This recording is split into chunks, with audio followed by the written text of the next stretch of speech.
Oh, for those of you who don't know me, I need to introduce myself. My name is John Immel. I run a blog called spiritualtyranny.com. I want to make a point of distinction. My blog is not a discernment blog. It's a blog about ideas. I wrote a book called Blight in the Vineyard, Exposing the Roots, Myths, and Emotional Torment of Spiritual Tyranny. If you like the kind of stuff that you hear me talk about, you will find a lot more of that in here. Highly recommend. You can find it on Amazon, $23.99. Shameless promotional plug. I am a capitalist. Buy my book, please. Okay. I brought you up to the collapse, effectively, of civilization. And that collapse lasts for almost 800 years because Augustine stands virtually intellectually unopposed. There are, of course, medieval theologians and so forth that do rise up. Some of them are pretty smart, but ultimately they have nothing important to say in the evolution of Western thought. The result is, for all of their departures and all of their good ideas, they never abandon the rudiments of orthodoxy. And so they have nothing new to offer. Until we get to about 1250 with St. Thomas Aquinas. Now, everybody in this room, I need you to look around and become very particularly aware of the environment you inhabit. And everybody online, I want you to look around your house. And I want you to pay attention to all of the things that you have, and in particular, the things that reside in science. Light, the switch on the wall, the electricity, your computer. The fact that you are looking at a computer screen that takes advantage of quantum mechanics to produce everything, your ability to interact with us here. Everything that you see in your house is based on what comes next. Now, it takes man an enormous amount of time to unravel the madness. St. Thomas Aquinas reintroduces Aristotle into Western thought in 1250. But we don't actually get to freedom, and I think you can see me online if I walk all the way over here. We don't actually get to freedom, liberty, and knowledge until almost 1700. Well, right at about 1700. Men spends an enormous amount of time in this doleful horror story. And it is Aquinas who gives us Aristotle. And Aristotle is who bails us out of the madness. And this is actually, and the reason I want to talk about Aristotle, because ultimately I am going to get to the impact of neo-Calvinism on the United States of America. And by the time I get done with the next two sessions, I want you absolutely aware that America is not possible without Aristotle and without John Locke. The impact, you've got to know what you're about ready to lose. If you don't understand what you're about ready to lose, you'll never understand why I object to Augustine and Luther and Calvin. Because if that's your total frame of reference, what difference does it make? If you live in Syria today, and I say, you know what, if neo-Calvinism comes roaring back and it's going to actually stop the jihadists look around and say, well, what's the difference? I have the exact same, I effectively live in the Dark Ages already under Islam. What's the difference? There is no difference. Because ultimately, Augustine's doctrine produced the exact same Dark Ages that is still prevailing in the Middle East. And it is all because they ran Aristotle out on a rail. They did exactly the same thing to Aristotle that the church did to Aristotle. They condemned him. Now, I'm not going to go over how Aquinas integrated Aristotle into Christianity. That would be a long and tedious project. So I'm just going to start with Aristotle and the elements and roots of Aristotle.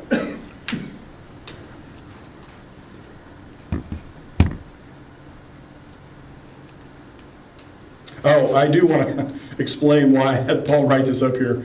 I go back to my house last night to finalize the PowerPoint slide, and I can't find it. Oh, no. And it actually, getting all this laid out in PowerPoint how I wanted it, I knew it was going to take longer than I had, so I'm Paul, somebody, and I can't write this well, so if I wrote Biz out, you would think I was illiterate. So Paul wrote it, thank you.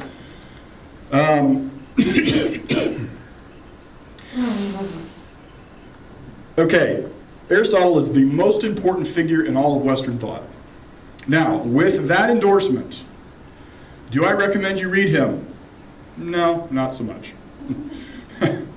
Here's why. Of course, and since I'm constantly encouraging people to follow up on my scholarship, go read what I've said. Go find the sources that I talk about, and do your own work.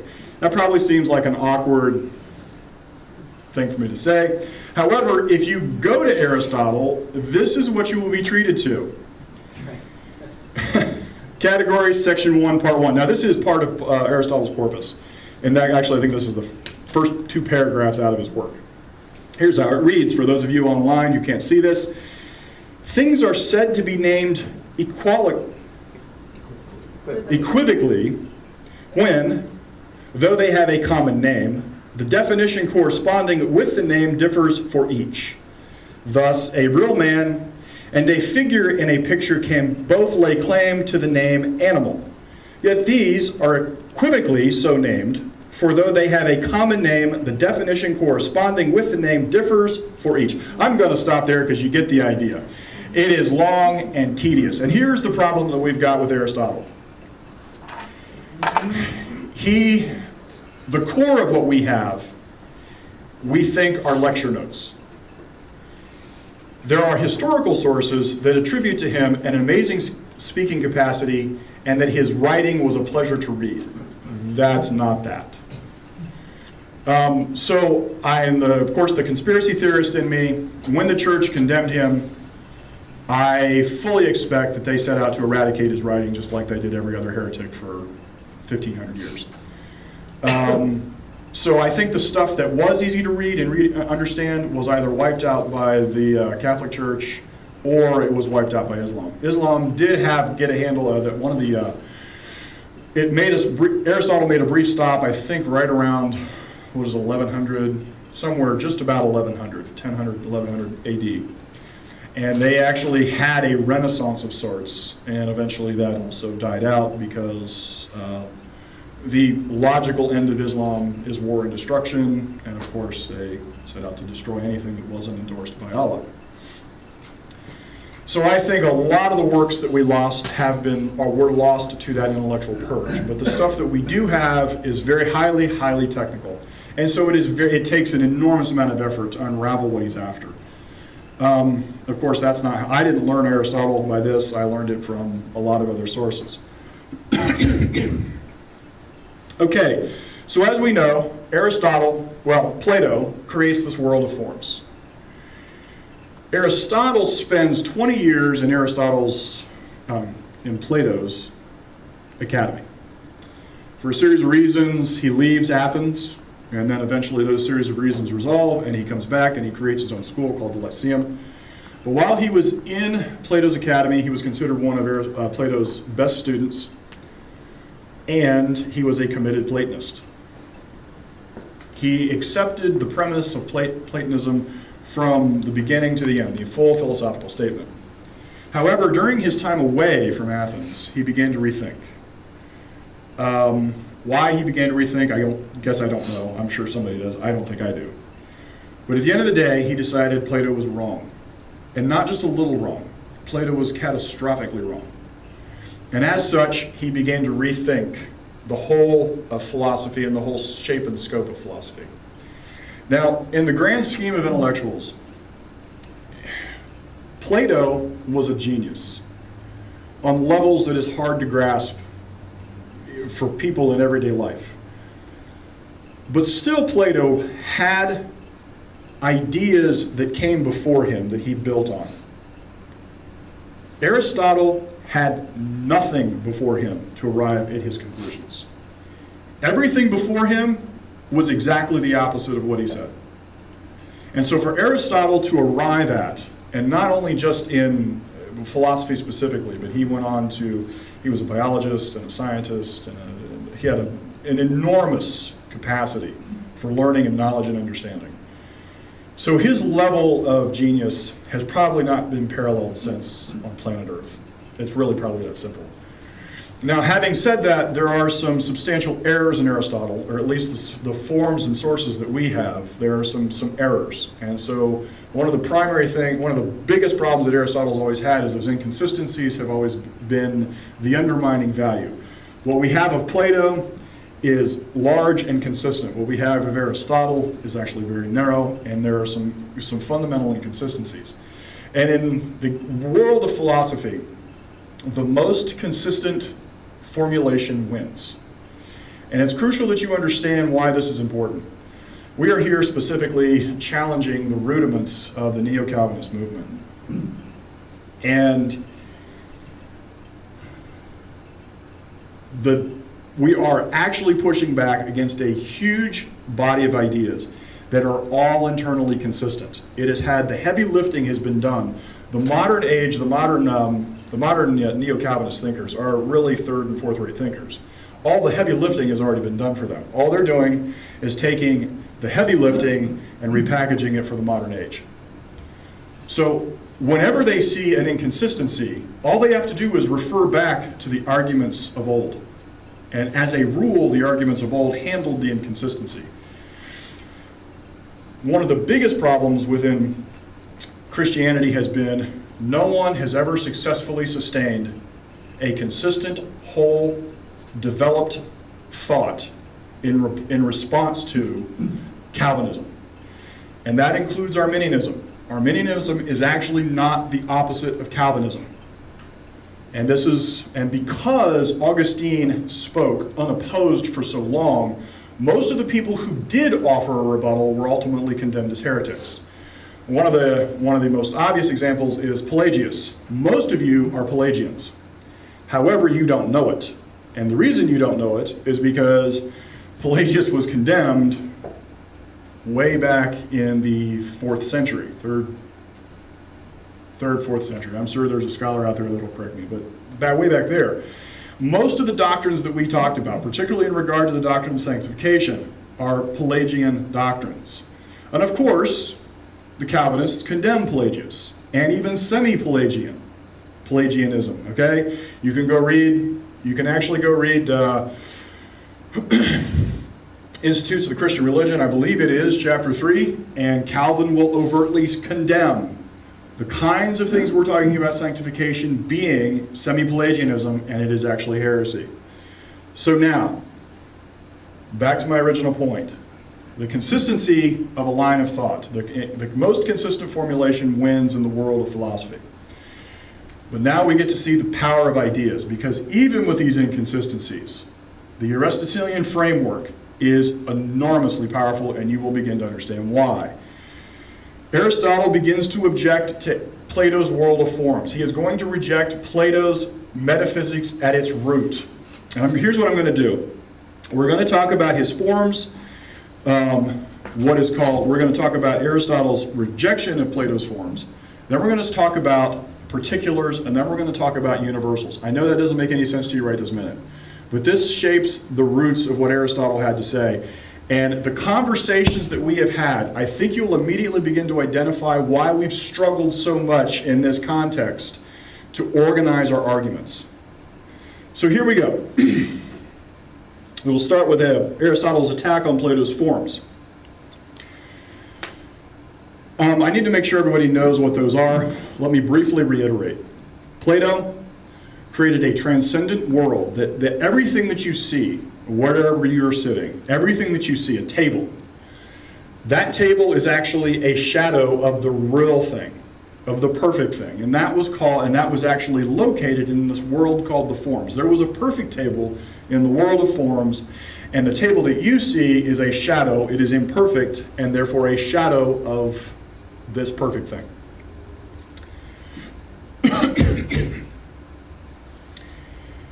Aristotle says, no, the forms are a useless theory because it does not explain this world. This world is filled with particulars, things that move, change, grow, and act. Now, a particular is a table, a chair, a camera, a plate, a shoe, a fill, a zack. Those are particulars. You understand? This is the world that man needs to understand. Man does not need to know Plato's static supernatural world. Here's an example. This world has chairs, tables, dogs, and Calvinists. Plato says that to understand this world, another world must first have chairs, tables, dogs, and Calvinists. As far as Aristotle is concerned, this creates a useless duplication. All that Plato has done is create a useless metaphor, and that it does not address the root question. How does this world reflect the world of forms? By what mechanism does this take place? And of course, there is no answer. Because by definition, all that Plato is saying is this world of forms is somehow a bright enough light that it casts a shadow here.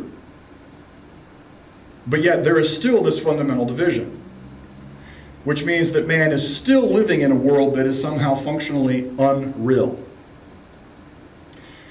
Now here is Aristotle's major objection. That gives you a flavor of the kind of argument he levels, but here is his major substantive rejection. To understand this rejection, I needed to introduce two concepts, forms, particulars, forms, I already did that, particulars and universals. Particulars are self-contained, self-enclosed things. They are entities. Something that exists in itself. Yeah, it doesn't matter. Whatever you see in the world is a particular. You understand that? Now, universals are what is common to a number of particulars. It is the characteristics possessed by many particulars. What is the common denominator of, say, tableness or chairness or circleness? When man conceptualizes these things, he universalizes the concepts into an abstraction. Let me see if I can explain this. I'm mommy's face, and I've got baby on the other side of me. And I look at baby and baby smiles. And I put a blanket over my face and baby frowns. And I drop the blanket and baby smiles.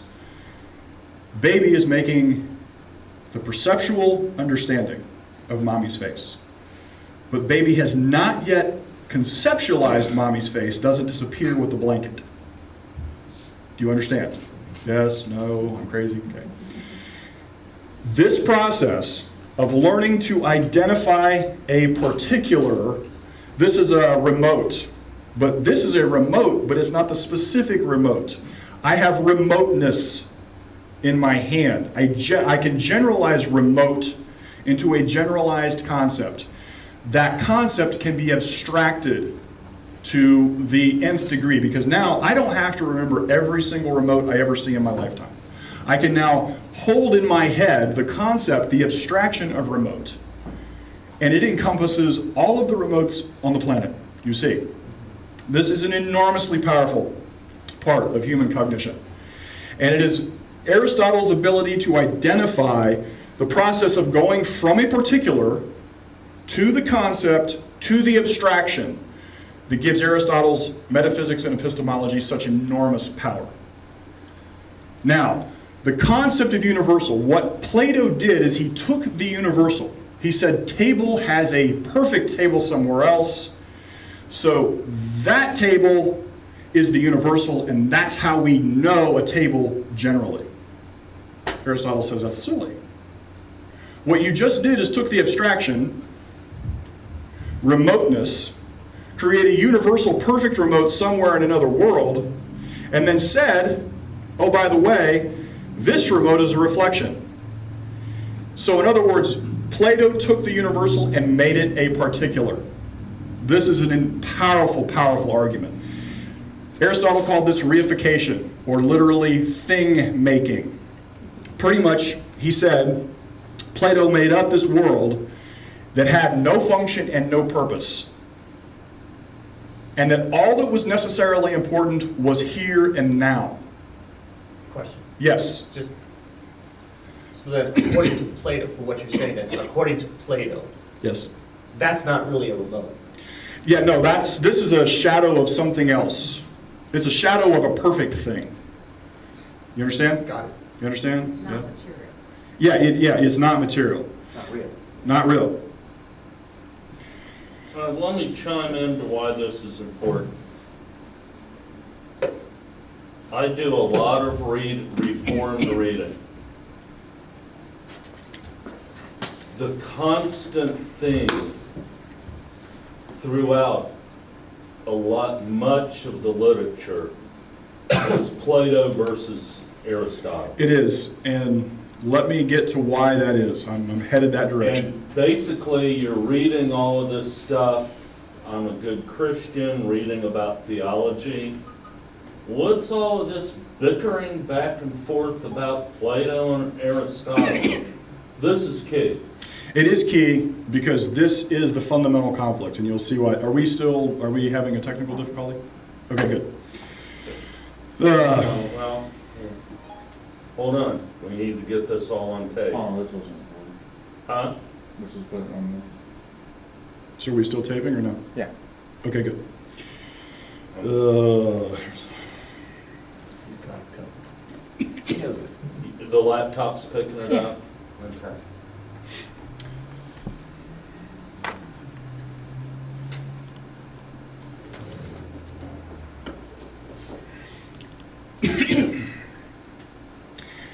Here's how Aristotle explains this. We separate common characteristics of entities, particulars, by our selective awareness. By observing the differences among them, we then reduce things to a common denominator. And this is how we go from particulars to universals. When a baby first enters the world, it looks around and sees chair. It doesn't understand all of these chairs. These are all somehow unique and individual events. But eventually, it identifies the common denominators of chairs, and it begins to conceptualize chair in general, and then it abstracts to the bigger picture. Now notice Aristotle's distinction. Just because we can perform the action of selection does not mean that the common denominator exists in a separate supernatural reality. But separating things in thought is very different than being separated in reality. When man practices this selective process, he is performing abstraction. For example, within this room, we could identify all the shapes of the circle in the room. We can ignore color, and if it's part of a chair or connected to the wall, we can extract the concept circle from each instance. But this mental process does not mean that the circle is out there somewhere in a form. Like I said, Aristotle calls Plato's world of forms the fallacy of reification, literally thing-making. Plato was making a thing out of a human cognitive process. This is a brilliant deduction. Aristotle identifies a fundamental flaw by pointing out that this is really nothing more than how the human consciousness works. It is part of the human consciousness identity, which we're now going to talk about Plato's or Aristotle's metaphysics. Now you should have some basic insight into how Aristotle conceptualizes the world. Here are the basics. Reality exists.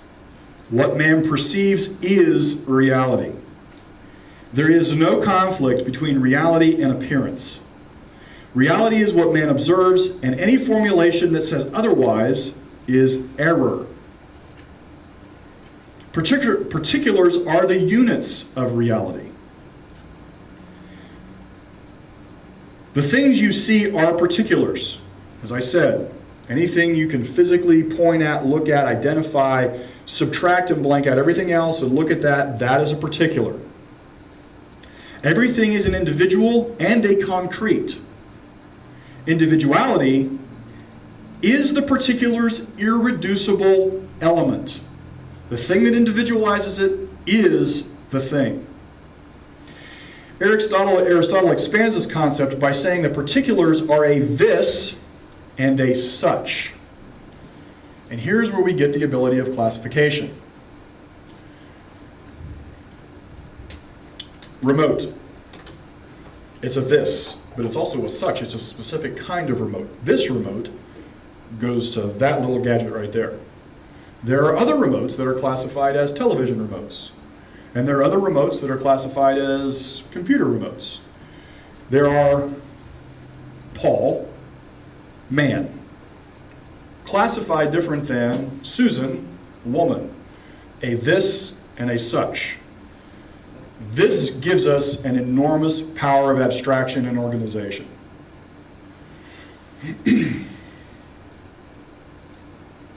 Here's another example. The particular man can now be put into the class Homo sapien. Man does this with all particulars. Chairs are classed as type of chairs. Tables are classed of type of tables. Circles are classed of type of circles. And abstractions are universals. Remember, Plato said universals were reserved for this place in the forms. All Aristotle says is no, this is a function of human cognition, and an abstraction is the universal. All we have done is now make the progression between perception to conceptualization to abstraction. The abstraction is the universal. This is a brilliant development in Western thought. Here's how he defines the process of abstraction. Man perceives individual trees until he forms the concept of tree that he abstracts into treeness, and then subsequently categorizes maple trees, oak trees, etc. The abstraction treeness is then the universal. Here is Aristotle's distinction, and this is in direct contrast to Plato. Universals are real. Universals are the objects of conceptual thought. Universals are the abstraction of particulars, but only particulars exist. Let me make a distinction. There was a common paradox. It was called Zeno. Zeno's paradox. Zeno said you couldn't actually cross a room. He said that what would happen, the reason you couldn't cross a room is because you could not cross distance. You would go to half, and then to half again, and then to half again, and then to half again, and to half again. And you could not cross a room by definition. Of course, this is error, because it takes the concept of infinity and turns it into a thing. You do not cross infinity, you cross an identity. And the identity is the distance of the room, 30 feet. Aristotle correctly destroyed Zeno's paradox by observing that the abstraction infinity was not real. It didn't exist. It was an abstraction. We use it as a mental unit, as a mental organizer, but it is not in existence like this. So can we cross a room? Absolutely. Why? Because we're not crossing infinity, we're crossing an identity, 30 feet. We're crossing a particular of measurement. Here, do you understand? Yes, got it, specific. I heard you say it right, correct. Now, most of the and I'm going to make a little editorial insertion here. Most of the conflicts that we have when rebutting the neo-Calvinist movement and all collectivist ideologies is the failure to grasp the distinction between concrete particulars, concepts, and abstractions. Most of our theological discussion in here has failed because it has misunderstood these specific distinctions. And the reason the neo-Calvinists kick our butt so consistently is because they are masters at manipulating the difference between concept and abstraction. I'll let you mull.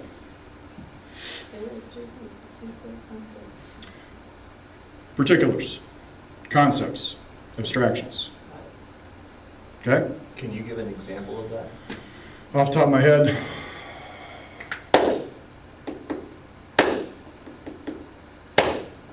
no. Sorry, I didn't mean to put you on the spot. I just, off the top of my head, no, I can't summarize one in my head. Let me ponder that, put it in a note to me, and maybe I'll think about it. Okay.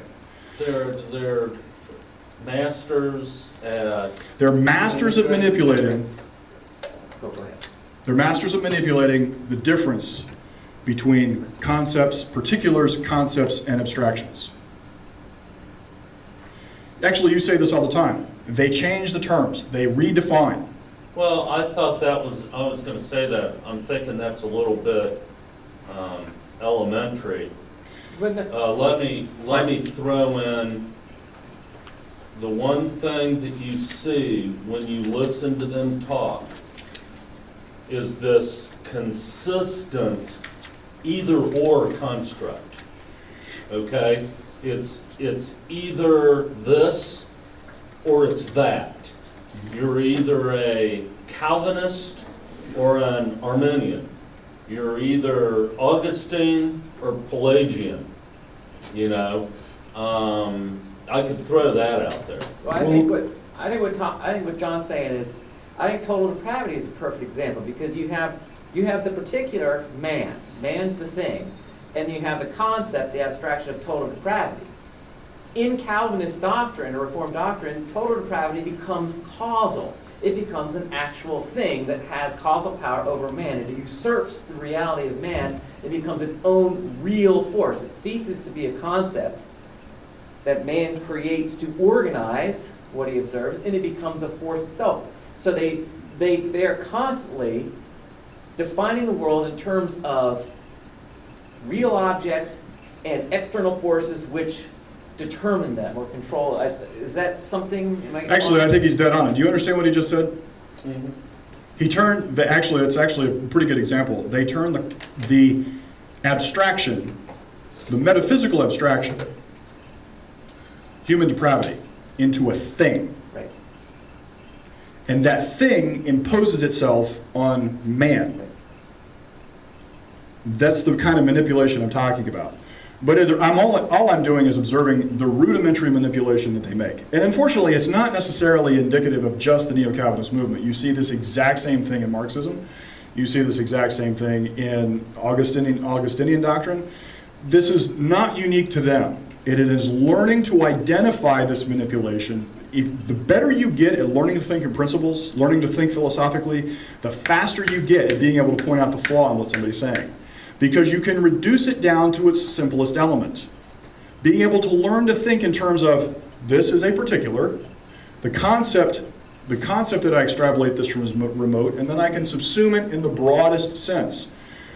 But the broadest sense does not exist.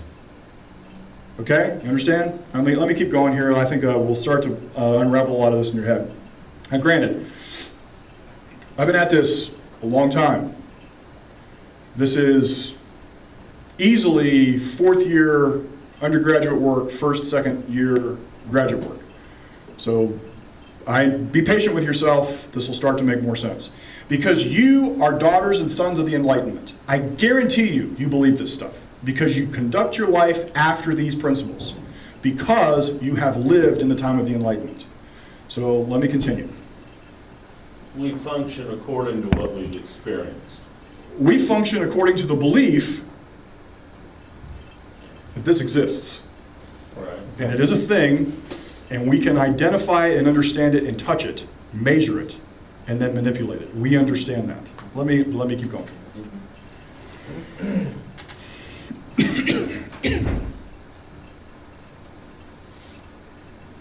Aristotle, and here is Aristotle's terminology.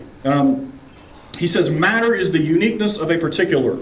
Form is the universalizing of those things that the particular shares with other things. So he takes over Plato's concept form, but he uses it entirely differently.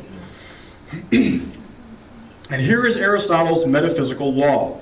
You cannot have form without matter, and you cannot have matter without form. Here is Plato's fundamental error. He creates a world of forms without matter. And this is the exact same failing in Augustinian doctrine.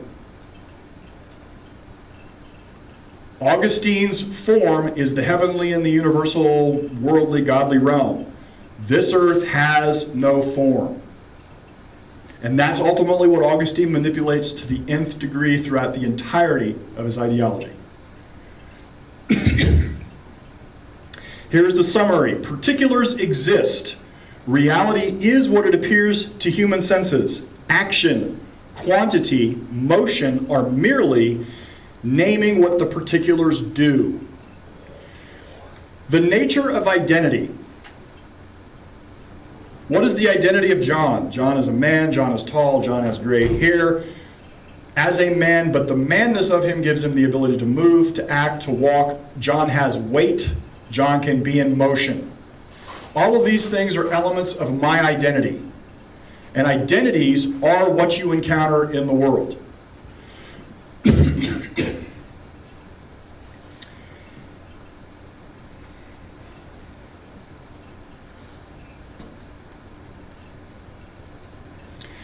So here's what this means. Aristotle is the creator of what is called the primacy of existence. Everybody prior to Aristotle said that it was consciousness that was primary. Some consciousness, whether some variation of man's consciousness or some divine consciousness, imposed its will on the world and shaped it after its fashion. Aristotle says, no, this is backwards. It is reality that comes first, and consciousness engages reality. And this is the Copernican shift in philosophy. Because it puts reality and consciousness as co-weights, co-counterweights, and the ability to define what is. It gives the ability for objective knowledge. With the primacy of consciousness, you have no guarantee of objectivity, because the first question you must ask is, whose consciousness defines reality? Is it Allah? Is it God? Is it ISIS? The moment we say, is it Paul? Whose consciousness? Or if you're a follower of Hegel, is it the state that defines reality? Can the state impose its collective will on the world? With this, all you have is entrenched subjectivism. The primacy of consciousness is nothing more than subjectivism. It is reality first, the primacy of existence first, the correlation of consciousness perceiving that reality that gives you the ability to have objective knowledge. It gives you a plumb line, because man has every confidence that what he sees is.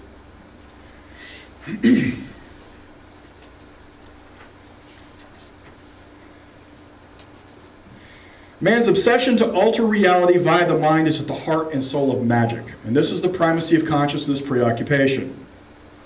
This is how pond scum in the Middle Ages magically became frogs.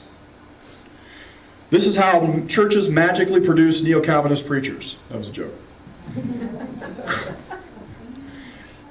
Everything is and is not. Everything is mutable and changeable. There is no reality and there is no causality. Men practice but here's the thing. Well, let me continue with my thought. Men practice a primacy of consciousness metaphysic all the time. They see something horrible, and the first thing they do is start saying, no, that can't be. The blogosphere is doing this with Calvinists all the time.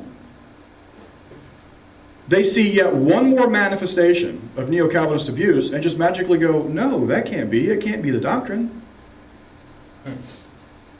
They pretend the relationship between ideas and outcomes do not exist. That must mean it is not reality. This is the implications of the primacy of consciousness. They are defining the measure of truth by their own determination in a given consciousness. Now let's move to Aristotle's epistemology. A man starts his existence tabula rasa, as a blank slate. Man has no innate ideas. One of the biggest problems with Play of the World of Plato's Forms is, well, how does man ever understand, okay, there's this other world, but how does man ever get this concept of tableness? Where does that come from? How does it just show up? If he has no ability to perceive it by any means, how does he get it? Well, the historic solution to this was the concept of innate ideas. That somehow man knew it. Before he was born, man knew it, and he remembers it as he grows. Well, this creates a whole host of problems. Are you suggesting a pre-existence of souls? In the Augustinian version, are you saying that man fell before the fall? Are you saying that all of these things, or these innate ideas, all originate pre-consciousness? Sounds like Socrates. Well, and this theory was very common throughout. Yeah. This was not unique, but this explanation of how man arrives at these universals, this was its explanation. And of course, it opens up an enormous number of philosophical problems. Aristotle closes this door. He said, no. Man is born a blank slate. That's not where this comes from. The way man gets his knowledge is it begins with the senses, perceptions. Man's faculty for understanding reality is the perceptions. All formulations that write off the senses at this point are wrong.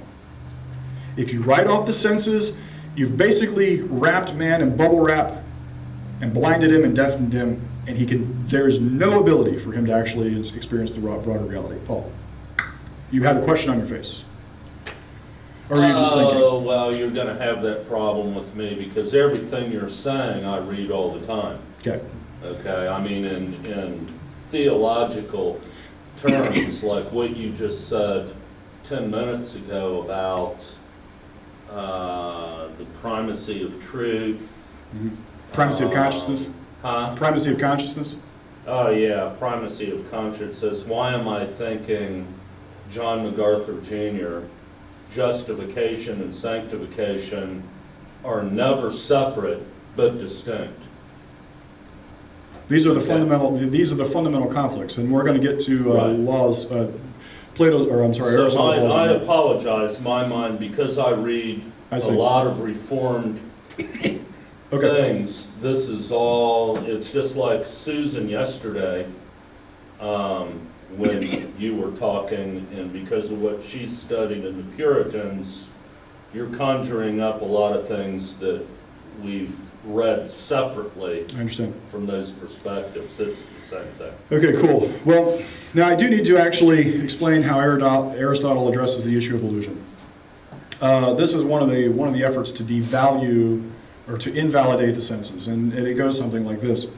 A man sees a rainbow, and he sees it from a distance. It physically looks like it touches the ground. And so he goes to try to find where it touches the ground, and of course he can't find it.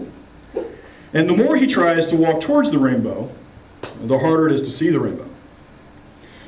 Or a similar example is you take a stick is straight in the air, you stick it in the water, and you look at it, and suddenly the stick bends. The historic criticism is, see, the senses deceive us. We really can't rely on the senses. And Aristotle says, nonsense. You've once again made a crucial fundamental error. The senses actually gave you the correct information. You interpreted the information wrong.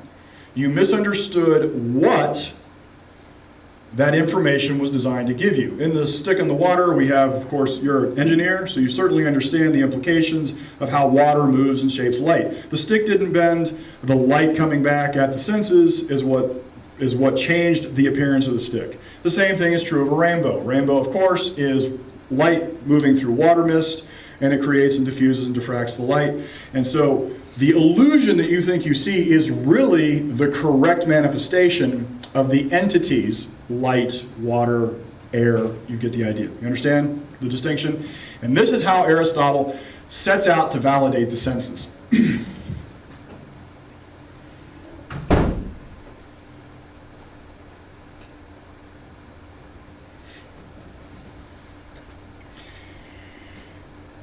Now, Aristotle's next epistemological advance is called concept formation. And I've talked about this kind of implicitly throughout the entire discussion. But I want to reiterate here. Man starts with perceptions of particulars. And we have chairs and plates and cups and bottles. Those are particulars. Man then identifies common denominators. Types of chairs. Chairs with padding, chairs without padding. Chairs with wheels on. You understand? We have types of chairs. Okay, I think it'll be easy to understand if I do this. How many of you watched Sesame Street?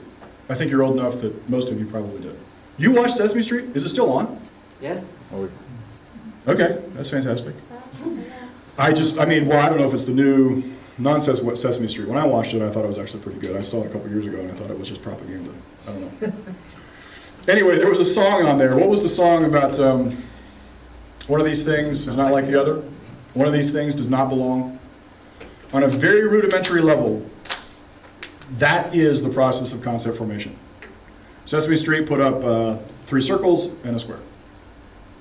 And the kid, the 3, 4, 5-year-old, 15-year-old, I don't know, 17-year-old.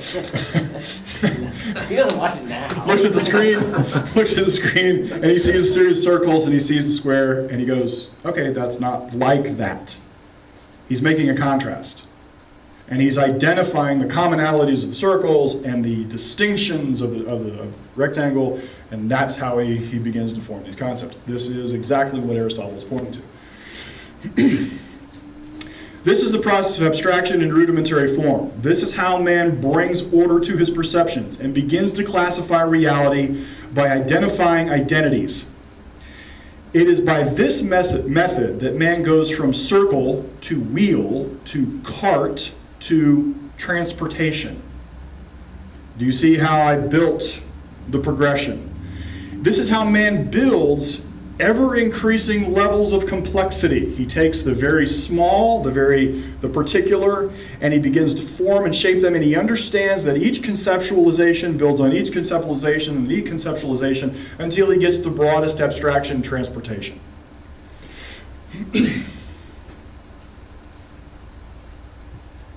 Perception, and the order goes this way: perception to conception to abstraction to universal. I'm going to keep saying this because this is central to the world that we inhabit. And until you understand how this functions, it is very easy to get wrapped up in the Augustinian ideas and their specific effort to divorce, and the followers of those ideas, their specific effort to divorce the world from reality and the world from man's mind. This is a central attack that we will see over and over again as we progress through my discussion. Now, this leads to Aristotle's law of identity. The behavior of a particular is defined by its nature. The essential characteristic of a particular are what define its identity. The essence of each thing is unique to that thing. This is what all science is based on.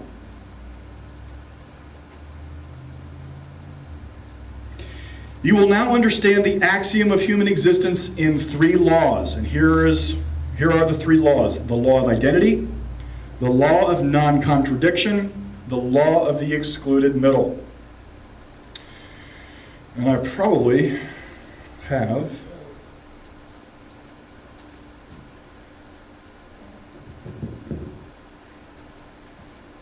in Aristotle, blah, blah, blah, blah.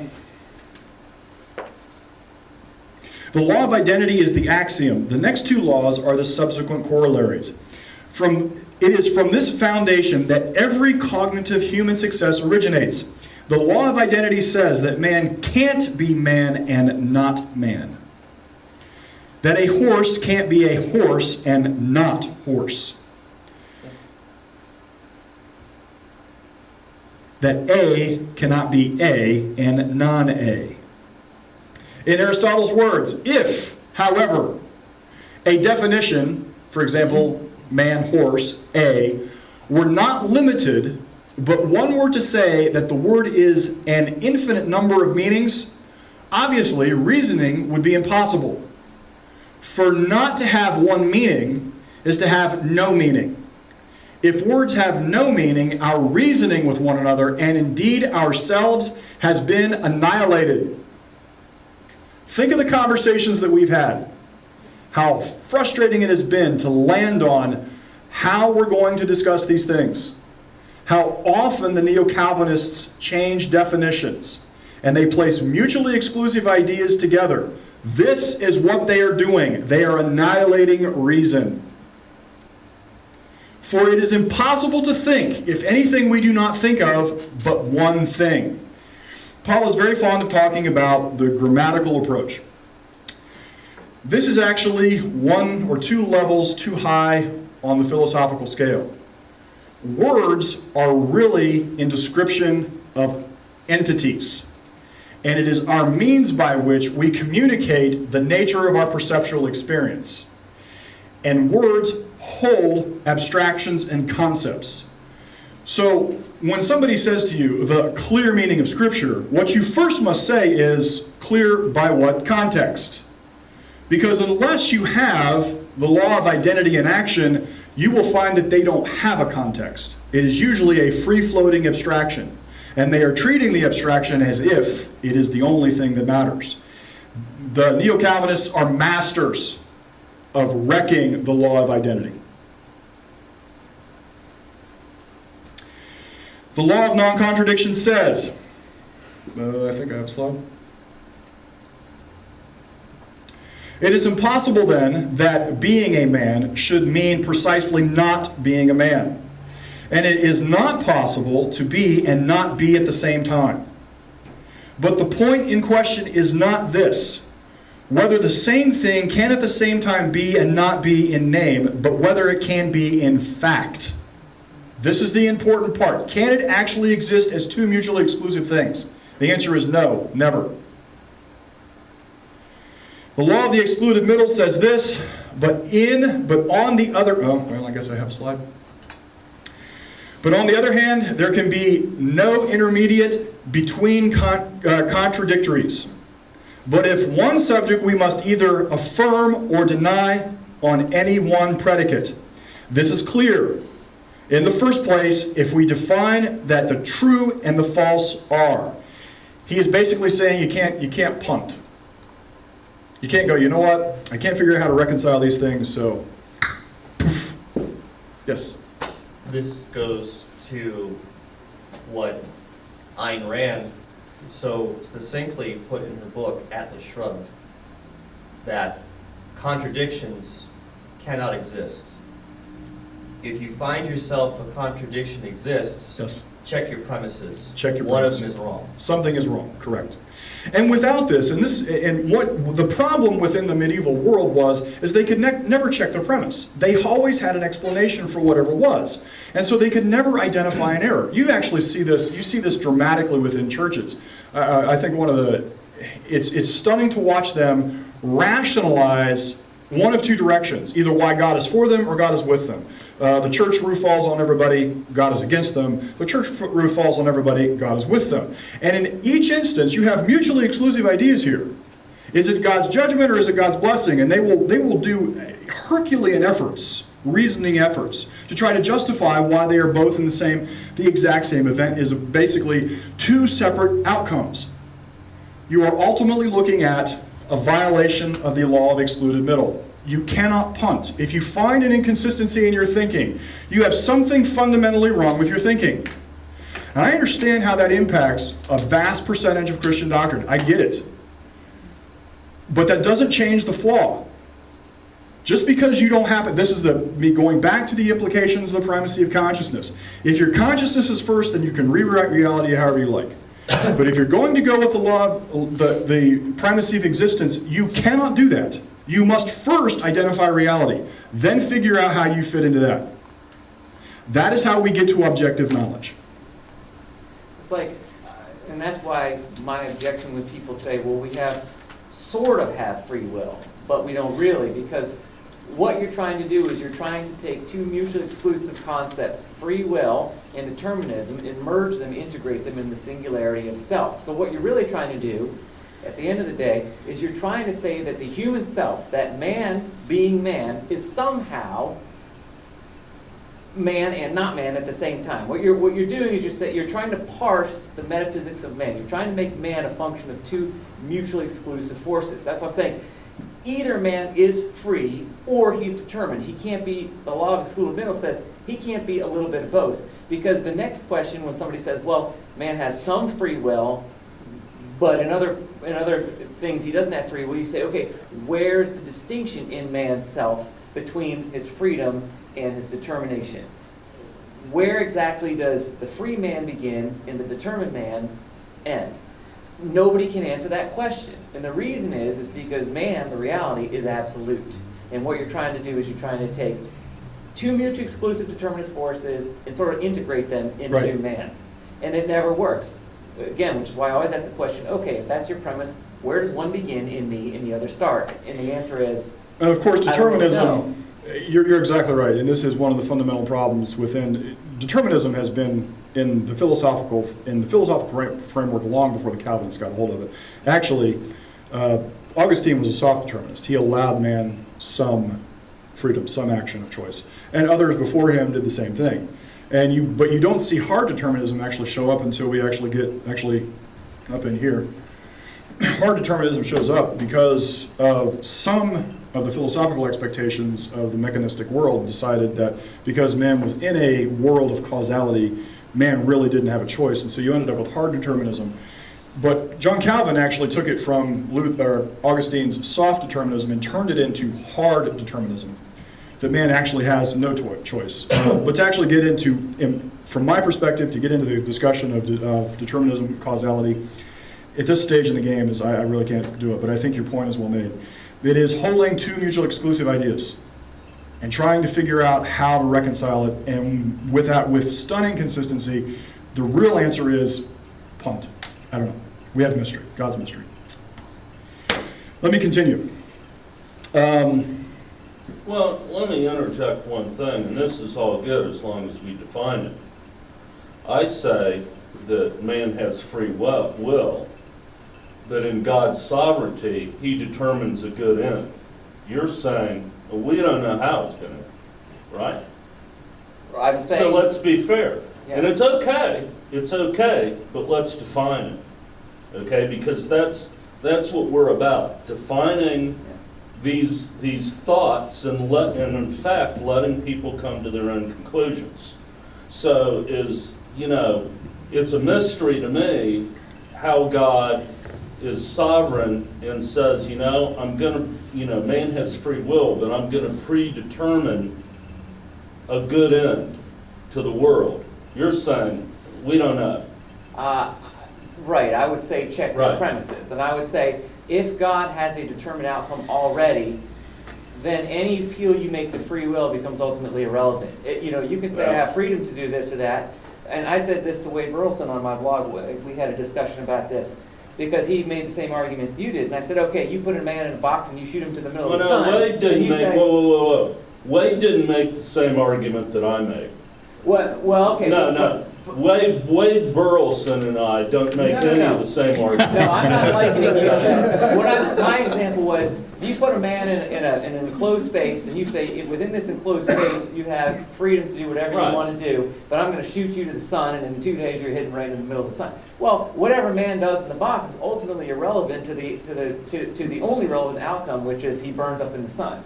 So to make the argument that man has free will in context is ultimately to make an irrational argument, to say, well, the outcome's already been determined, therefore what you do now is ultimately meaningless. Which is, in other words, if it's irrelevant, then you can't identify it as free, because irrelevancy can't have any kind of a definitive meaning. You can't say Right. free will if that free will has no functional I outcome. understand, and we also agree on the ultimate conclusion that's irrefutable, okay? You're saying we don't know how it's going to end. I'm saying, yes, we do know how it's going to end. So that's fair, right? I'm saying you can't know what does not exist, and neither can God. If it doesn't exist, then you can't know it by definition. Okay. And if it does exist, then you don't have any free choice by definition. So yeah, I would agree with that. Okay. All right. Sorry, Helen. All right, let me persist with this. In summation, the law of the identity of A is in fact the identity of A.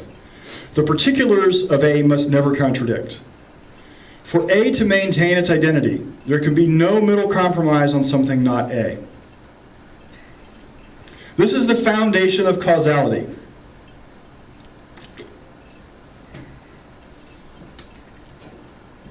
It is because man can identify A and hold no contradiction on the identity of A, it empowers man to successfully make a distinction and see the relationship on how the particulars interact.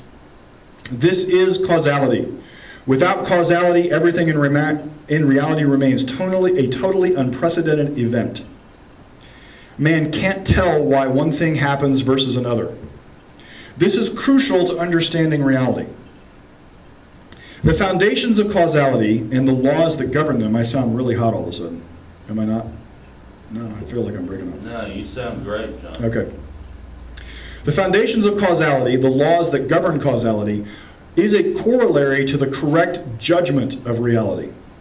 The inability to identify cause and effect is man's central and greatest failing. And insanity is directly tied to the inability to identify causality. Our reality testers are directly related to our ability to identify cause and effect between objects in space, and abstractions, and action, and motion. Here's a great example. If you ever want a laugh or maybe a cry, it's hard to tell. Google deer crossing, woman radio show, deer crossing. Have you heard this? Yes, I have. How many of you have heard this? I Okay. haven't. Okay. A woman calls into a radio show. And it's a 5-minute segment. And she calls in and she's like, I have tried to talk to my legislators about this. I've gone to the state about this. And I really am trying to get the message out about this. And I'm talking about all of these deer crossing signs. I do not understand why the government puts these deer crossing signs right beside interstates. Because when they do that, the deer cross right through the interstate. Why don't they take the deer crossing signs and put them, like, say, near schools? Because if they went near schools, they'd cross with the children and be safe. But they cross right over the interstate. And you're listening to this and you're thinking, certainly this is a joke. But you keep listening, and the hosts on the radio keep telling her, well, you know that this doesn't go together, right? There is no causality here. The deer crossing signs don't make the deer cross there. And either she was an A-grade actor or exactly what we all think, nutty. Because at the end of the day, what she was failing to do was understand causality. And this is central to human rational health. The inability to identify causality correctly is largely the source of almost all of your psychological and individual woes.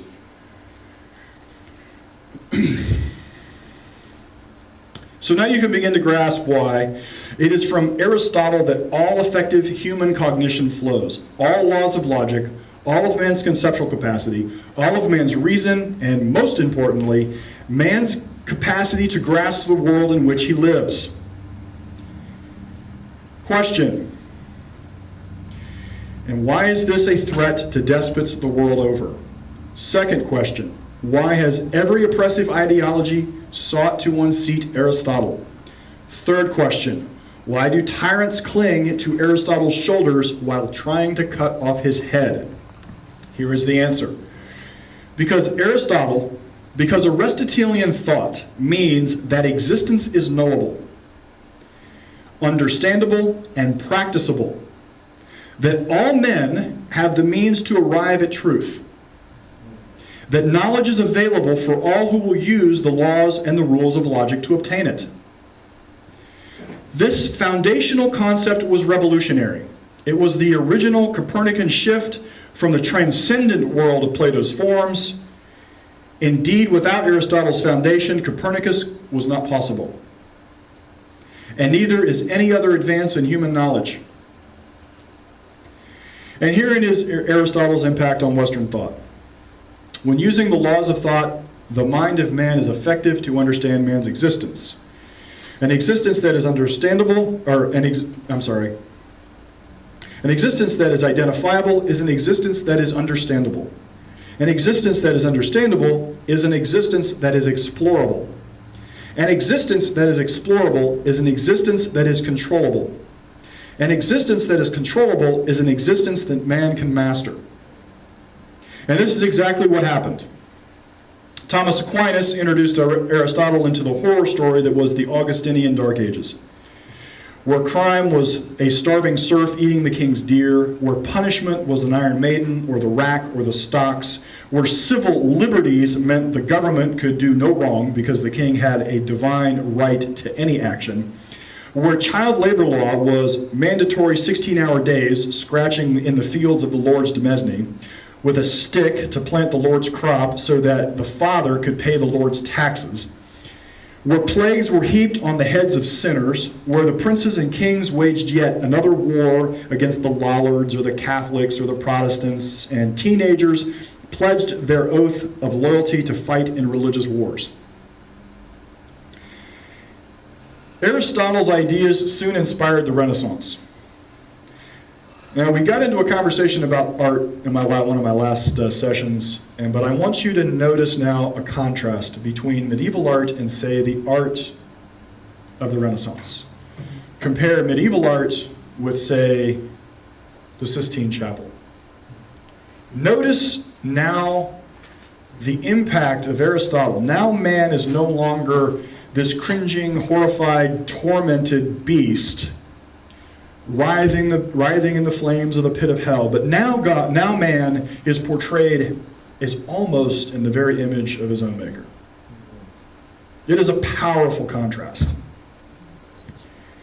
This is how ideas, the entire progression that I talked about yesterday, how ideas impact as the metaphysical statement rolls out to people, how they begin to roll back to themselves through art, the images and the pictures that affirm their metaphysical, epistemological, and ethical assumptions. For the next 100 years, philosophy moves in fits and starts. It travels down blind alleys, intellectual cul-de-sacs. By the time we get to the 17th century, philosophers are exceedingly aware that they need a new start. A new start equated throwing off the Augustinian metaphysical and epistemological framework. Mysticism and dogmatism continued to wreck everything it touched. Something was very obviously wrong. The thinkers in the 17th century merely had to observe that the human history was dominated by ignorance, superstition, poverty, and despotism. Revelations did not work. Faith was merely government-enforced superstition. Dogmatism was really despotism. Despotism led to oppression and poverty. Philosophers needed a new method. This new method was reason. And this is called the Age of Reason. The Age of Reason gave way to the Enlightenment. The Age of Reason, this is the 16th century, right? Help me out, guys, school teachers. This is the 16th century. Yeah. Right. And this is the 17th century. I always have to rethink this in my head every time I talk about it. Confuses me. This is where the thinkers started to advocate reason. This is where reason became the standard. This is where it was still advocated by a relatively small group. This is how we see the ideas start expanding into the broader world. You want to know why? Actually, I'm going to take a little bitty side trip here. You want to know why state governments, tyrannical governments, always want your kids in their schools?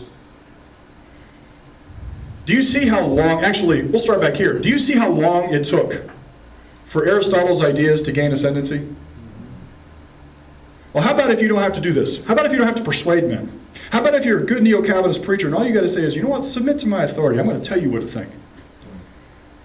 How about if you don't have any of that? If you don't have a state school, you got to wait to persuade men for them to understand these ideas. But you know what? If all they ever have to do is say, you know what, parents, you got to give your kids up to us, and we're going to tell your kids what to think. And we're going to teach them some of this Common Core math. And we're going to compel your kids to believe what we want them to believe. You don't have to worry about the evolution of thought. You don't have to worry about people being persuaded. You have them at the first generation. That was my side trip. Huh?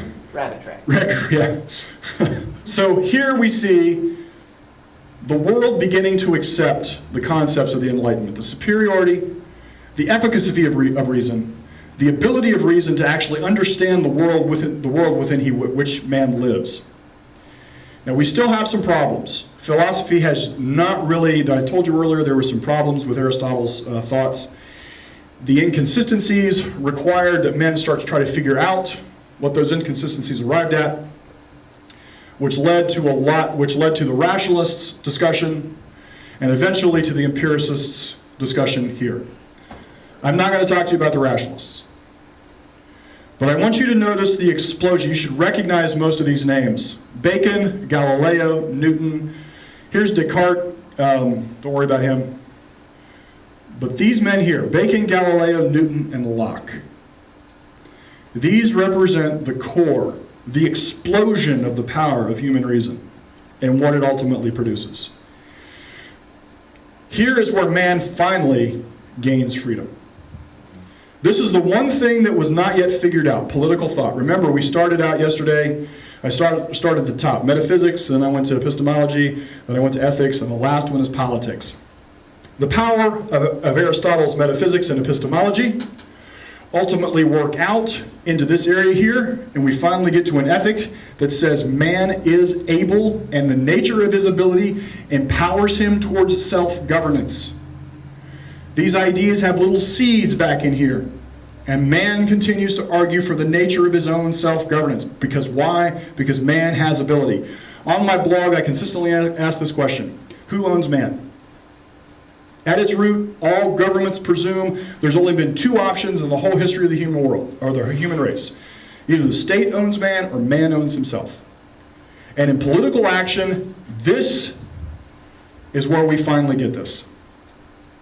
This is how man came out from underneath the horror story that was the Middle Ages, the horror story that was an Augustinian doctrine, the horror story that remained after Calvin. Here's where man finally gets free. Now, here's the challenge that I have. This brings me to the emergence of John Locke. And Paul, I'm going to offer this up for your consideration. I told you that all of this, what I'm talking about, until you understand what you're about ready to lose, you really won't understand my objections to the overarching construct that we're resisting. I think John Locke is essential, but I have 17 pages of John Locke notes. And I think for me to successfully, and I've been debating on whether to get rid of this, but I think I've decided that I don't really have a choice because it is the central, one of the central, actually, I'm going to say the central issue of National Socialist Germany and how it ultimately impacts the United States. And that is the issue in the addressing of capitalism. I have 4 pages of notes on capitalism, which means my next session would be long, and I still wouldn't be done. So I will let you ponder. But like I said, 17, fortunately for most of this, I think I can read what was here, but I will let you decide how you want to handle this. Well, there's, the way the schedule's designed, there's lots of wiggle room. Okay? Okay, so obviously we need the break for lunch. Yes. Let me bring the schedule up real quick. This shouldn't be too difficult to ascertain. You like the one that Andy has a problem? Are we off? John. Oh, are we, hang on a second, are we done? Are we off? Are we still online? I'm asking, because, nope, no, okay. While he's looking that up, I wanted to make one comment, because